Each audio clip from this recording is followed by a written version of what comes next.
You were talking about some beneficial spillover from having a CWP developed, one of which might be the leveraging by different actors of getting grant funds. But here's a concern that I think a lot of property owners in this area have, and that is fire insurance and property insurance, and insurance companies dropping you like a stone, and then basically relegating you, if you're lucky, to the FAIR plan by the California Department of Insurance. So I'm wondering whether the CWP in its development can be used to try to leverage a little fairer treatment of property owners in terms of insurance. And part B, you have various agencies that you're in conversation with on this, including CAL FIRE. Are you in conversation with the California Department of Insurance? Because that department is wrestling with this issue. Well, we know this is absolutely a large concern for everybody here. It's actually a crisis across the entire West and particularly in Southern California. So unfortunately, people are not alone. There's a couple things that's happening right now within the Fire Safe Council. We are going to address this in the CWPP. That's actually one of the big areas to look at. We need to have a more systematic approach to data collection. We're working on that with Ventura Regional and with Jensen Hughes, looking to gather data that can be used for insurance companies to have a risk scoring tool for their premium settings. Hopefully we'll be able to bring actually insurance participants to the table on this. That's very important. We participate in a statewide group called WRAP. Actually, it's a Western States group, which is done by United Policyholders. So they've been looking at this for a number of years. Generally, the Department of Insurance rep is there. Sometimes Laura himself is there in those meetings. So we sit at that table with everybody else. And this has been talked about. There are new regulations coming out. I believe they're enforced now, where insurance companies by a certain time have to include certain mitigation measures in setting their premiums down to the parcel level. That's what the Department of Commissioner of Insurance put through. Now, what does that mean? So in addressing the action plan, we're going to be looking at what actions allow a person to have those risk mitigation factors counted, right? So this is actually a big topic in this thing. Now, it's a complex, systemic problem, but we are hoping to move that needle as much as we can. The project design on the scoring tool, that's coming kind of in. We're looking at how to do that.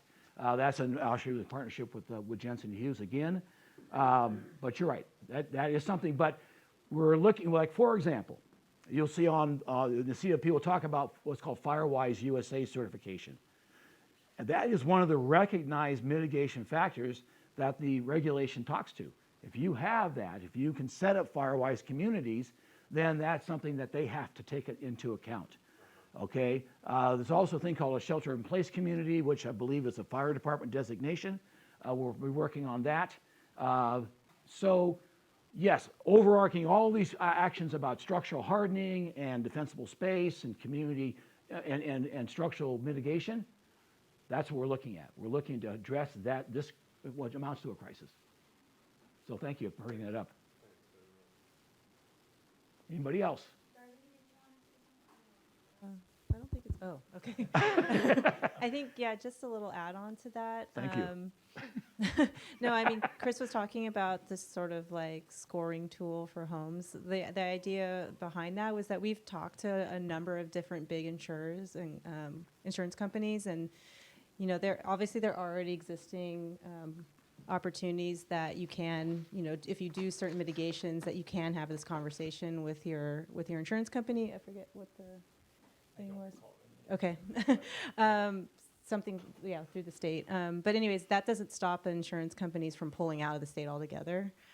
So we've had some conversations with, like I said, a number of large insurance companies about why they're obviously pulling out. And I think there's just a lot of uncertainty in doing certain mitigations, and that sort of guaranteeing that that's going to reduce your risk or reduce, in their minds, like loss. And so what I guess we are trying to do with, introducing this sort of standardization to how we do risk, and also in injecting sort of fire science and engineering and research to help sort of get all that data that will then demonstrate that if you do these things, we have data and proof that's going to show that your risk does go down. And that's kind of the information insurance companies are looking for in a very consistent and standardized way. So that's sort of something that's happening that we're trying to do in the background, but that timeline in which that's going to happen is, unknown. It's probably a longer haul kind of project. But just to give maybe context to what Chris was describing, if that makes sense. Okay. No, that's exactly the idea. But also, in the meantime, we are beefing up our website resources on insurance. So there's materials on how to shop for a policy. There's a list of carriers that do give discounts and things like that. So there's some information. It's not enough to overcome this crisis by any means, but it's a start. So there'll be information on the site to do that. We'll be continuing to add to that. But one thing we did learn in going to these so-called WRAP sessions, which stands for Wildfire Risk and Asset Protection, is what the acronym's for, and is that the insurance companies really do have a absence of data that they feel they can rely on in assessing risk. And in the past, it's been claims history. Well, that's gone out the window, right? With the fire since 2017, they can't rely on that anymore. So they're not moving very fast. So hopefully, ourselves, and other people, because this is a large effort, can speed them up on that, on what they do. But the Institute for Business and Home Safety, which I believe is funded by the insurance companies to a large extent, they have put out, and we have their recommendations that you can download from our site. And that's something that they're influential in having these standards begin to be set about what happens. And then, of course, and we set those standards out. You can download them off the site and take a look at them. But yeah, getting to where there's not just the affordability, but the availability of insurance is something that is going to take a while to fix. I'm sorry. Well, thanks for the very full and complete answer. We're always full of it over here, you know what I'm saying? Full of answers. Okay. Chris? Yes. Bill. So you mentioned that we don't have many lightning strike fires here, True. but what are the principal ignition causes? I know power lines are. We ought to bury them in the ground. So we could talk about that for a while, couldn't we? About the energy safety from our utilities. But you are correct that up north, most of the fires are at lightning strike, right up north. In our area, almost 97% or something are human ignitions from a variety of sources, not just. In fact, here's an interesting statistic I heard when I was at a wildfire utility conference down in San Diego, is that utility-caused fires only amount to like 5 to 10% of the ignitions. It's a really low number, right? But they happen at the wrong time. So this 5% does like 85% of the damage, those fires, right? Which tells you that there are conditions that exist that make that happen. So we do have an aging grid, we have all those things, but there's all kinds of interesting history, which we can go in another time. But there is ignition prevention. We're going to be looking at that, education about that, because other people start fires. The Wheeler fire was started by someone throwing coals out or something from a barbecue or something like that. The cigarette out the window. The tourist coming through town and doesn't realize that you light that grass on fire and it's gone right on the right day. So that is something that, aside from the utilities, we can educate ourselves to how we can prevent or reduce the number of ignitions, because that's the major cause of fires in our area, is human. What is the website address? The website for the CWPP is ojaicwpp.org. And the main site, you can also access the dedicated site through the main site, is firesafeojai.org. And that's where, and And we asked, well, we'll tell you about getting involved in a second. With that, should we take a short break or just keep going? What do you guys want to do? Because we're going to start the. We have about 5 more minutes on questions, Okay. Any other questions? Happy. and then we will have a break following that. And then we'll set up for the interactive sessions. Any other questions? Do you have on the website, do you have like a kit, like a suggestion for a kit to have in your car or kit to have in your home?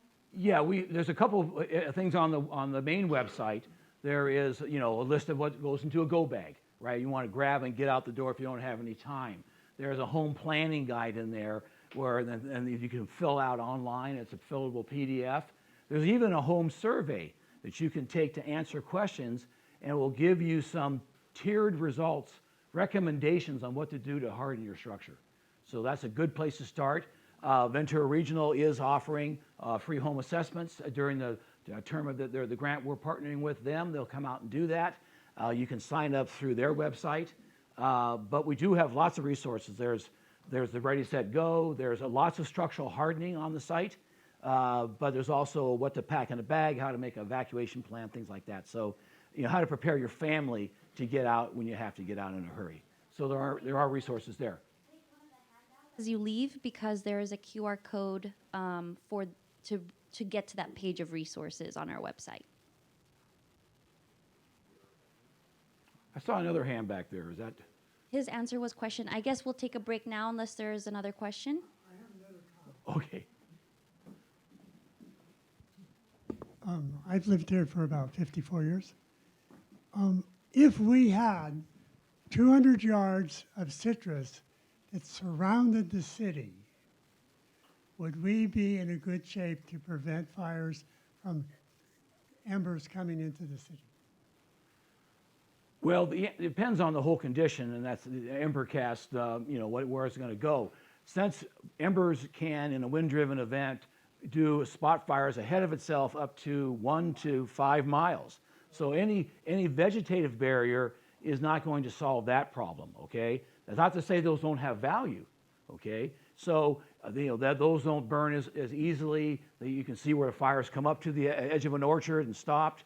I can also plug one of the major goals of the grazing program is to do, starting at Upper Ojai and go all the way down the valley and all the way down the watershed on both sides to do what we call a wildfire intensity reduction zone. And so by annually properly grazing those areas, that we have this wildfire intensity reduction, which means less ignitability. It means a slower rate of spread, which the grasses often take to the chaparral. That's where the fires start in the flashy fuels, the annuals. It also reduces the flame height, so first responders can get in there. And of course, all the landowner agreements and things that are going to be coming out of that program, if we're successful, is going to improve first responder access and our knowledge of those properties, because it's going to cross a lot of things, multi-jurisdictional. So that's, yes. But so wet vegetative barriers are something we've been looking at. They are important, but they're not going to solve the ember cast problem, which unfortunately is what burns most houses down. It wasn't direct flames that burned Paradise to the ground. It was actually direct flames. It was ember starting structures, and then it was a structure-to-structure ground fire that spread through the community. 1,000-degree heat that the houses literally exploded? No, they just, there's a very interesting, I can't remember the agency that worked on it. There is these very intense studies of the area. They're not even completed yet of the Paradise Fire. But the study of the pathways of that fire through that community are very instructive, right? But you have to understand it was a structure-to-structure ground fire that took the town out. That could happen here. So once that starts, you're not going to put it out. It's going to go until it exhausts itself or the conditions change. Wayne can speak to that. Wayne is on our board, and he is a retired fire captain. Thank you, Chris. Yeah, there are ways that we can protect our properties, our homes from the radiant heat of the vegetation burning. But when embers come in, somebody's yard, catches their house on fire, to protect your house from your neighbor's house burning, and the radiant heat put off from that is very difficult. And so it really becomes a community-wide importance that everybody work on hardening their homes and their properties so that fire doesn't go from building to building to building. That's very hard to protect against. Thank you, Wayne. And also, I want to hand it to. The embers or the temperature?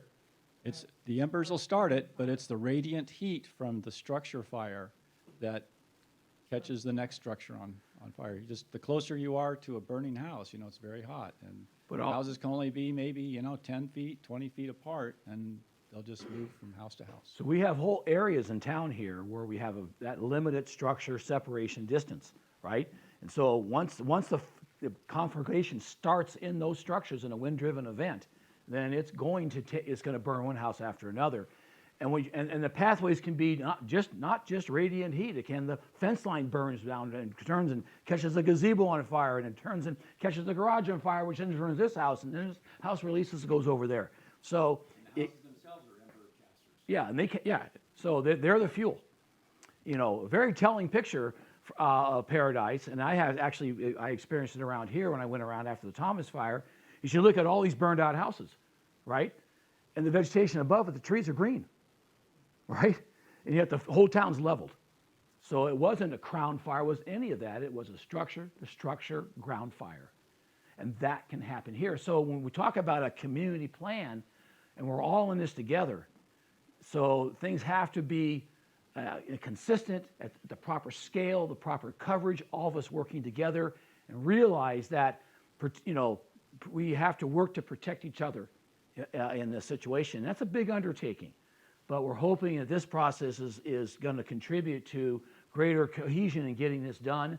And then when we demonstrate that, we can get the funding to take care of this and set the stage for significant funding to address those issues.